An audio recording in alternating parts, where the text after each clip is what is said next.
di HPT jilid 1 gitu. Kita awali yang pertama pada kitab Thaharah, yaitu kitab tentang bersuci. Di sana ada sebuah pertanyaan nih, karena ini juga menjadi politik identitas di masyarakat. Misalnya kalau suami menyentuh istrinya, itu batal atau enggak gitu wudhunya. Nah, itu. Nah, di situ kalau di masyarakat yang secara umum madhabnya Syafi'i gitu. Oke, saya awali dari situ. Kalau kita lihat di dalam kitab fikih Syafi'i, ini ada kitab fikih apa Takrib ya, yang ditulis oleh Syekh Abu Suja. Takrib ini cukup terkenal ya. Di sana dikatakan waladhi yang kudul wudhu khamsatu asya. Yang membatalkan wudhu itu 5 perkara. Salah satunya walam surajuli al-mar'ata al-ajnabiyah. Laki-laki itu memegang wanita ajnabiyah. Maksudnya bukan mahram gitu. Bukan ajnabiyah itu bukan mahram.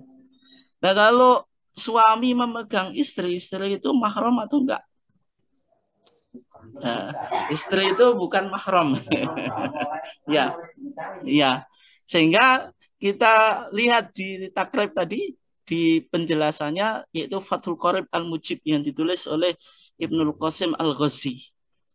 Di pesantren itu di pesantren tradisional di Indonesia yang notabene bermadzhab Syafi'i itu ada kitab trilogi Fathah. Ada Fathul Qorib Mujib yang kita tampilkan di sini, kemudian ada Fathul Mu'in, ada Fathul Wahab. Itu tingkatan dari bawah sampai Fathul Wahab. Berarti kalau Fathul Wahab itu ya, kalau santri sudah sampai situ ya betul-betul alim. Artinya sudah kapabel untuk menjadi seorang kiai gitu. Itu tingkatan kitab fikihnya. Kita di sini kita tampilkan kitab fikih Fathul Qorib Mujib, kitab yang paling bawah, meskipun paling bawah juga susah karena tidak semua orang bisa mengkaji kitab ini juga. Ya. Di sarahnya itu tadi kan Syekh Abu Suja mengatakan lam surah juli al-mar'ata al-ajnabiyah, yang membatalkan wudhu itu seorang laki-laki menyentuh wanita yang ajnabiyah, yang asing, maksudnya bukan mahram. Maksudnya apa? Ya, menyentuh bagaimana? Nanti dijelaskan ya. Nanti menyentuh itu artinya min ghairi hailin, tanpa ada penghalang. Misalnya kalau tertutupi baju ya nggak batal. Atau mungkin yang satu pakai kaos tangan ya nggak batal. Artinya kulit ketemu kulit. Kenapa? Karena akan memberikan rangsangan. Kalau baju dengan baju kan nggak. Nah, ajnabiyah tadi ghairul mahram, bukan mahram. Tapi jangan dipahami muhrim, karena di masyarakat itu bilang muhrim. Muhrim itu orang yang ihram. Tapi kalau mahram itu orang yang diharamkan dinikahi gitu. Tadi laki-laki dan perempuan itu harus sampai pada syahwat. Artinya keduanya sama-sama balik. Kalau misalnya orang dewasa, laki-laki menyentuh anak kecil perempuan, secara umum kan nggak menimbulkan syahwat. Itu ya tidak batal. Jadi syaratnya keduanya harus sama-sama balik. Laki-laki dan perempuannya sama-sama balik. Kemudian tadi mahram, artinya bukan mahram. Kalau mahram itu tidak membatalkan, yaitu man haruma nikahuha. Orang mahram itu orang yang diharamkan untuk dinikahi, baik hubungan nasab, hubungan persusuan atau hubungan pernikahan gitu. Tapi kalau istri, itu salah kaprah di masyarakat. Istri itu dianggap mahram. Istri itu bukan mahram. Karena istri itu halal dinikahi. Sehingga kalau orang bermadzhab Syafi'i, suami habis wudu kepoan kulit dengan istrinya itu batal. Karena istri kan, mohon maaf ya, itu kan tetap menimbulkan syahwat. Ini ngapunten, ini saya menjelaskan hukum ya. Gitu. Ya. Kemudian min ghairi hailin, tanpa ada pembatas. Kenapa? Kalau misalnya ada pembatas kan potensi syahwat kan sangat kecil gitu. Ya misalnya itu. Jadi ketemu kulit dengan kulit atau gepokan kulit dengan kulit itu. Oke. Pakai sahabat. Kalau nggak pakai sahabat, nggak apa-apa. Ya secara umum menimbulkan syahwat. Kalau madzhab Syafi'i meskipun tidak bersahwat ya tetap batal. Tapi kalau dalam madzhab Maliki disyaratkan syahwat. Ya. Maksudnya saya tampilkan madzhab yang umum diyakini di masyarakat Indonesia. Ya kayak ini menurut madzhab apa? Syafi'i. Tapi dalam pandangan tarjih, Bapak dan Ibu sekalian yang dimuliakan Allah, ternyata tarjih itu justru tidak sama dengan madzhab Syafi'i. Nah, dalam tarjih ketika bicara hadas, hadas itu sesuatu yang menyebabkan hadas. Itu. Di antaranya walam tulamisil mar'ah. Laki-laki itu tidak tulamis itu mengumpuli istrinya. Coba kita baca terjemahnya. Selama kamu tidak menyentuh wanita. Dalam kurung ini apa? Setubuh. Artinya kalau kulit ketemu kulit, nggak batal. Itu menurut apa? Tarjih. Gitu. Kenapa kok demikian, Bapak dan Ibu sekalian yang dimuliakan Allah? Kalau kita lihat dalam surah An-Nisa ayat 43. Allah Subhanahu wa taala berfirman, "Aula mastumun nisa." Ini kan bicara hal-hal yang membatalkan apa? Wudu. Aula mastumun nisa. Itu ada dua bacaan. Dua-duanya disebut qiraah mutawatirah. Artinya qiraah yang sanadnya itu jumhur. Artinya boleh dibaca itu.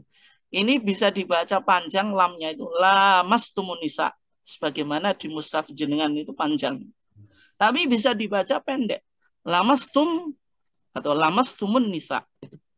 Kalau lamastum itu artinya jamaktum atau kamu mengumpuli istri atau para wanita.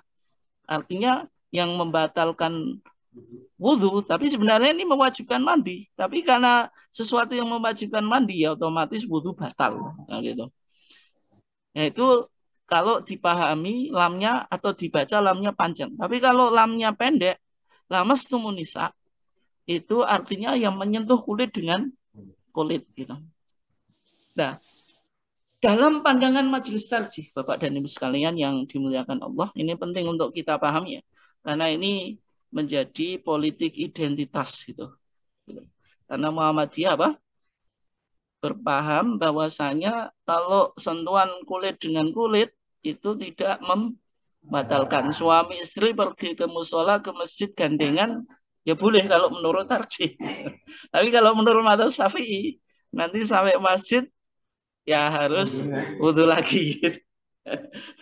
Nah, ketika Muhammadiyah memahami lamastumunisa atau lamastumunisa itu sebenarnya menggunakan tafsir Ibnu Abbas.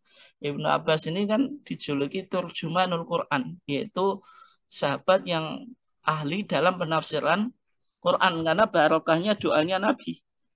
Nabi sendiri yang mendoakan Ibnu Abbas supaya menjadi apa? Penafsir. Allahumma faqihu fiddin wa alimhu at-ta'wil itu. Ya Allah, beri pemahaman Ibnu Abbas dalam masalah agama dan ajarilah dia takwil. Takwil itu maksudnya ilmu tafsir. Gitu.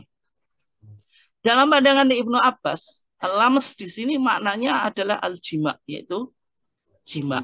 Ya, artinya apa? Bersetubuh. Gitu. Bukan sekedar menyentuh kulit. Gitu. Kata tarjih, kama huwa sahih al-mukhtar. Sebagaimana pendapat yang benar yang dipilih. Tapi Bapak dan Ibu sekalian yang dimuliakan Allah, bagaimana majelis tarjih kok menyimpulkan aula mastumun nisa itu artinya bersetubuh. Padahal di sini ada makna hakiki dan makna majazi. Asal pembicaraan itu hakiki atau netral. Ketika kita bawa ke makna majazi, itu butuh dalil pendukung gitu. Sehingga apapun dalam kita bicara Bapak dan Ibu, itu kita kedepankan makna hakiki gitu. Nggak boleh kita pahami majazi kecuali ada dalil yang mendukung. Kalau enggak ya nanti kita komunikasi salah tafsir terus kan gitu. Oke ya. Nah, sehingga dalam kaidah usul fikih dikatakan al aslu fil kalam al haqiqah. asal pembicaraan itu maknanya literal. Tapi ketika tidak bisa dibawa ke makna hakiki atau makna literal, boleh dibawa kepada makna majazi. Tapi itu harus ada dalil pendukung. Nah, artinya di sini kalau madzhab Syafi'i sederhana. Yes, pokoknya aulamas tumunisa ya kulit ketemu kulit. Ya kalau majelis tarjih dengan memahami setubuh atau jima itu butuh dalil yang mendukung. Dalil yang mendukung, dalil dalilnya ada atau tidak? Tidak ada. Dalil hadis Aisyah itu. Ada dua hadis yang dikutip oleh majelis tarjih ya. Semuanya dari Aisyah. Tapi kita baca yang paling bawah itu. Dalam hadis Aisyah, dulu di masa Nabi itu karena belum ada lampu, Bapak dan Ibu sekalian. Dan Nabi itu ya, sebagaimana manusia normal, ya tidurnya sama istri ya apa Pak? Satu ranjang gitu. Kemudian ke waktu malam itu Aisyah itu gerayang-gerayang, suaminya kok nggak ada gitu. Apalagi belum ada lampu atau senter ya. Maka kata Aisyah bahwa faqadtu Rasulullah sallallahu alaihi wasallam lailatan. Saya kehilangan Rasulullah suatu malam minal firas dari tempat tidur. Karena kehilangan digerayangi gitu. Faltamastuhu, maka saya pegang Rasulullah atau menyentuh siapa? Rasulullah kena gitu. Fawadha'tu, maka saya meletakkan ini yang betul itu yadi ya, tapi di HPT kita itu yadaya, ini sebenarnya salah. Dan, karena waktu kita yang betul yadi, maka saya letakkan tanganku ala batini qadamai, atas apa? Ini loh, bawah atau bagian dalam kedua kaki. Sehingga dari sebagian ulama memahami dari hadis Aisyah ini, Rasulullah kalau sujud itu tumitnya itu ditempelkan. Karena kan satu tangan bisa menyentuh telapak kaki bagian dalamnya Rasulullah, kan pasti tempel. Kalau enggak kan ya enggak bisa Pak. Kalau misalnya dipegang gitu, ya gimana menyentuhnya kan karena pakai satu tangan gitu. Tapi yang berkaitan dengan topik kita di sini kan Aisyah, Rasulullah kan ini posisinya apa? Sholat gitu loh. Disentuh Aisyah. Nah, artinya ketika Rasulullah kesentuh Aisyah itu Rasulullah tetap sholat. Artinya wanita ajnabiyah dalam konteks ini Aisyah sebagai istri itu menyentuh suami itu tidak membatalkan wudhunya gitu. Nah ini kenapa kok tarjih memahami al-lamastumun nisa itu artinya jima atau berkumpul. Meskipun ini tadi berbeda dengan penafsiran madzhab Syafi'i. Okay.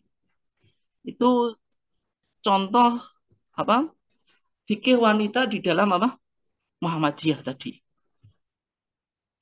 Oke, Bapak dan Ibu sekalian yang